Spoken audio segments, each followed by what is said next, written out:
The UN Secretary General is the world's top diplomat, and he's careful with words. But today he was pretty blunt about Canada, climate change, and the oil sands. Andrew, Chantal, and Bruce are all here tonight. We're going to run a couple of clips from Ban Ki-moon, starting with the issue of the new climate deal that he wants to see accomplished both in Lima over this next week or so and then in Paris next year. He sees Australia and Canada as resisting on this climate deal, and so he's trying to push them towards acceptance. Here's what he has to say. I know the domestic politics in Canada and Australia and some countries, but this is a global issue. But the Canadian argument has always been, if everybody's not in, we're not in, that everybody has to sign. Now, China and United States have taken such a bold initiative. Germany has been a leading country now, and European Union, 28 countries have shown solidarity and unity. Therefore, it is only natural that Canada, as one of the G7 countries, should take a leadership role. Yeah. And you're hoping to see that starting now? I hope so, yes. All right. So he wants to see Canada take a leadership role at this point. Unusual, I think, at times for a UN Secretary General to say that before the talks. Well, they've kind of started already, but before all the major players are there, including Canada. What do you make of this, Chantal? Well, unusual that it is being said about Canada, but probably unavoidable, and at this point probably a call that the Prime Minister might find in himself to heed, or that the oil industry might want him to heed, because if there has been one issue that seems to have become an obstacle to many of the plans of the oil industry, think of pipelines, it is the public opinion perception and the international perception that the oil sands exist in absence of any concern over climate change, and that has become an obstacle to domestically and internationally getting products to market and getting whatever you need done to get them to market. Okay, he has some interesting things to say about the oil sands as well, but let's just carry on in this vein. In terms of him pushing Canada here at this point. Well, he can push, but he's the Secretary General, not the President of the world. It'll be driven by domestic politics. Who is the President of the world? I've been trying to find them, but they won't answer my calls. It'll be driven by domestic politics. Domestic politics, public opinion, is frankly not driving us to be in a leadership role. I think most of the people want us not to be offside with where the rest of the world is going. So that's certainly, the Prime Minister will be mindful of that. And there's also this kind of enlightened self-interest argument from sections, at least, of the oil patch of it'll make it easier for us to get the stuff to market if we're not perceived as producing dirty oil. But it'll still come down when they come into these talks. I mean, he talks about how there's this dramatic move by China and the United States. They mostly agreed to do what they were going to do anyway. When we get into these talks, everyone will talk a good game, but it'll all be about who should bear most of the burden, and it'll be down and dirty negotiating, not going to be done from a standpoint of high moral purpose. Bruce? Well, I do think the ground is shifting underneath the Prime Minister here in Canada on this issue, Peter. I agree with Andrew in his assessment of Canadian public opinion, that Canadians don't necessarily want Canada to be far ahead of everybody else, but we certainly don't like to see ourselves as a country that other people in the world, including voices like those of the Secretary General, would say that we're laggards. And I think it's also fair to say that there are many, well, at least a fair number of conservatives and a significant number of players in the oil patch who think that some sort of carbon pricing scheme is inevitable, is a good idea, and we should probably get on with it. I think for the Prime Minister, it's becoming a management issue. If development projects are held up because, in part, at least, of this perception that we're not doing enough on this area, then I think the pressure really does grow on the Prime Minister, if he believes in that agenda, to do something to help move the yardsticks a bit. But remember all the rhetoric about the job-killing carbon tax that other parties were pushing. There's a lot of words to be swallowed whole to get to that. And then there is the credibility issue. On the eve of an election with the ground shifting, I agree with Bruce that the landscape has changed dramatically over the past 10 years on this issue, and the mindset of the oil patch. I think, who has realized that having a supportive Prime Minister is not good enough if it doesn't build support and public opinion for what the oil patch thinks it needs. But still, to get credibility on the eve of an election on an issue like that, I find it hard to imagine that you could craft that credibility out of Stephen Harper's persona at this point. All is possible, but... Well, also, there's just public opinion in the abstract is one thing. Public opinion when they actually have to pay something is another. To get anywhere close to the targets that we've even set ourselves in the past, we've got to make some fairly substantial reductions, which means we have to have, if we're going to do a carbon pricing, a fairly substantial carbon price. It is by no means clear that the public's ready to pay that price. All the parties like to spin this game where we say, we'll make somebody else pay. We'll make the big polluters pay, or we'll regulate it and somehow, disguise the costs in the regulations. None of which is actually going to get us anywhere near the kind of targets we're going to need to meet to be on side with the rest of the world. Okay, I want you to hear what he had to say about the oil sands, because it was raised with him in terms of what he thinks about Canada's push on the oil sands and its focus in terms of it as a major plank in its energy strategy. Watch what he had to say here. Should Canadians or the Canadian government look beyond the oil sands to make its decisions about climate change? Energy is very important. This is a cost-cutting issue. There are ways to make a transformative changes from fossil fuel-based economy to climate-resilient economy by investing wisely in renewable energy sources.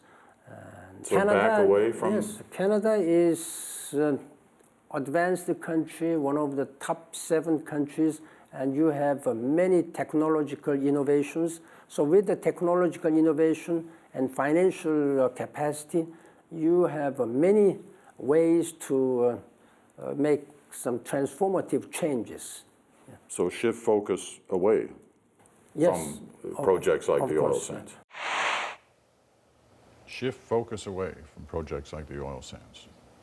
He says yes. Well, he's saying things that I think, in part, a lot of Canadians would kind of align with. I think the real issue is that I don't know anybody, and I work a lot in that field, as you know, Peter, I don't know anybody in the oil patch who doesn't think that it's a good idea to, as we're developing our fossil fuel resources and extracting the economic value from them, to also be building up our ability to produce renewable energy. And in fact, some of the companies that are really prominent in some of the fossil fuel issues of the day are also big producers of renewable energy. So I think there's parallel effort going on. To the extent that he was saying that Canada should foreclose its economic opportunities, I think that's where a lot of Canadians would say, well, that doesn't really make that much sense to us. Can't we try to work both sides of this argument at the same time? Yeah, we don't need transformative change as such in terms of some sort of sudden movement away from one fuel source to another. What we need is slow but steady progress, year after year after year. The necessary and sufficient condition for that is pricing carbon. So I'm an advocate of a carbon tax, but that in itself both encourages people over time to reduce their use of fossil fuels and by themselves to invest in things that don't attract the same carbon tax, renewable resources.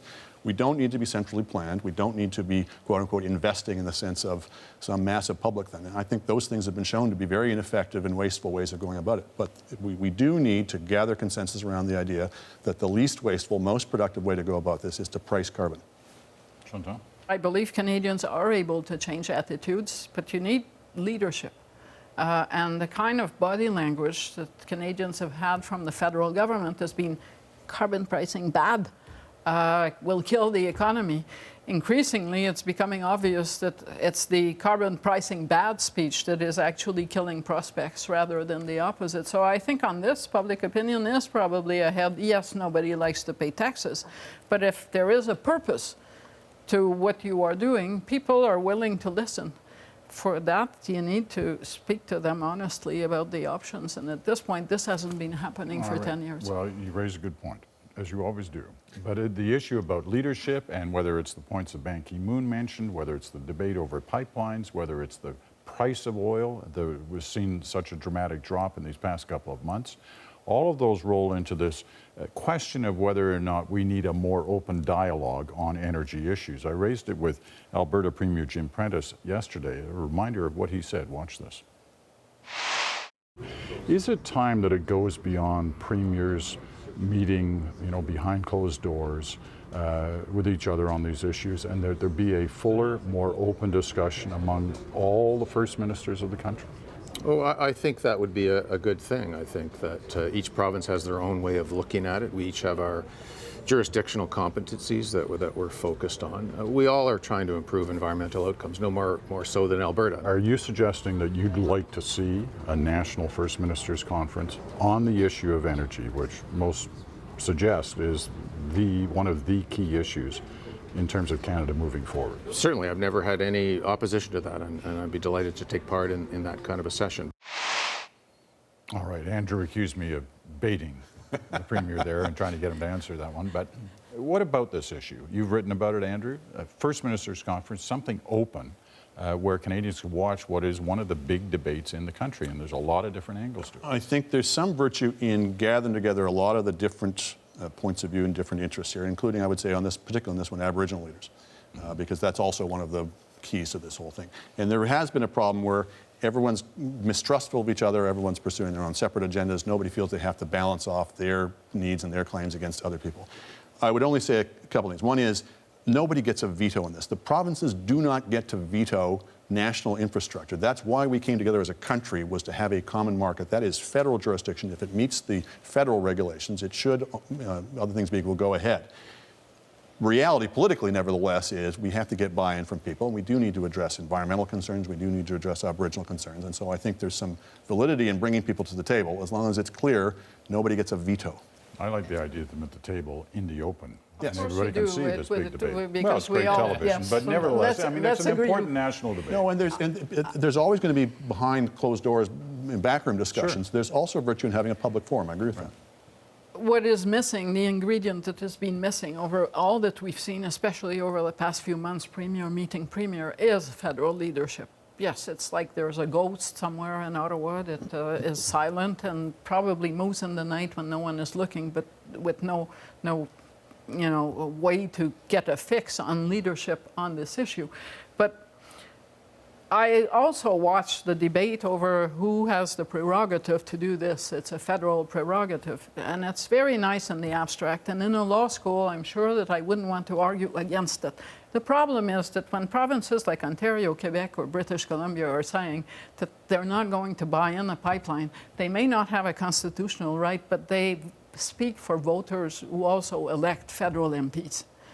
And usually premiers don't stand in the way of a project that might give you jobs unless they know that they would pay a heavy price in public opinion. That price will also be paid by federal politicians. It's not a free game. I'm the federal government, so no one's going to punish me. Bruce? Well, I think Premier Prentice is off to a very good start handling these issues since he's taken office in Alberta. It's funny, how when they first start, they always look pretty good, right? Well, But at those least first he couple knows of the months. files. Federal Minister of the Files, and Environment, I think there Indian was no Affairs. chance whatsoever that he accidentally voiced support for this idea. I think he knew exactly what he was doing, and I happen to agree with him. I do think that this, for everybody who cares about these issues, including the Prime Minister, is the time to start talking together in public about what we're going to do together as a country. I know the Prime Minister has been against the idea of these meetings because he senses a bunch of risk associated with them, and there's plenty of evidence that that's how it's turned out in the past. But there's a bigger risk for him, the potential for endless foot dragging and a sense of paralysis around development projects that matter to the country, in his view and in lots of other people's as well. And if a conversation where people talk about how we can get to yes on more of these projects, how we can feel reassured as a country about environmental protections, if that's a necessary step, then it's one that the federal government should look at I seriously. think it right. might be necessary to have a federal election first and really thrash this issue out. I totally then. agree with that. Oh, gosh, I was thinking they would be so Yeah, good. right. you know? You saw yourself already doing that news No, special. we need Right. to have a clear sense of where the country is at on this. Yeah, no, I hear you on that. Listen, thank you all. Good conversation.